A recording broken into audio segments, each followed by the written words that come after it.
बिस्मिल्लाहिर्रहमानिर्रहीम, अस्सलाम वालेकुम। एवन टीवी के न्यूज़ स्टूडियो से मैं हूं अलीशा वासी। शामिल करेंगे न्यूज़ हेडलाइंस।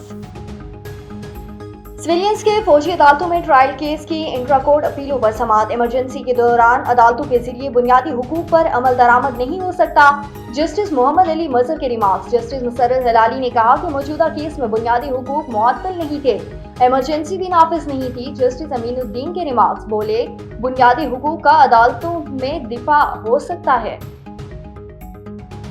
26वीं आईनी तरमीम के समाअत के लिए फुल कोर्ट तश्कील देने की इस्तदा। लाहौर हाई कोर्ट बार की सुप्रीम कोर्ट में दरख्वास्त। माजी में ऐसे मुकदमात फुल कोर्ट सुनती रही है। तमाम जजेस पर मुश्तमिल फुल कोर्ट तश्कील देने का मामला जुडिशल कमीशन भेजने की इस्तदा।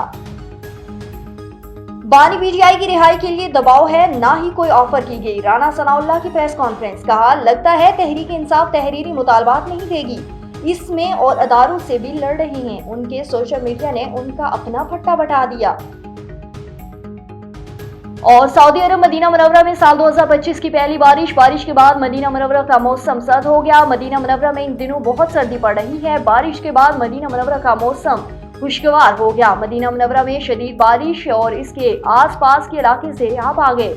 सऊदी अरब गवर्नमेंट ने भी पूरे सऊदी अरब में हाई अलर्ट रखा है। इन दिनों पूरे सऊदी अरब में बारिश का सिलसिला शुरू हो चुका है। मदीना, जद्दा, रियाद और मक्का में शदीद बारिश हुई। न्यूज़ स्टूडियो से फिलवक्त के लिए इतना ही। मजीद खबरों और अपडेट्स के लिए देखते रहिए A1 टीवी। A1 टीवी, सब पे नजर, अंदर की खबर।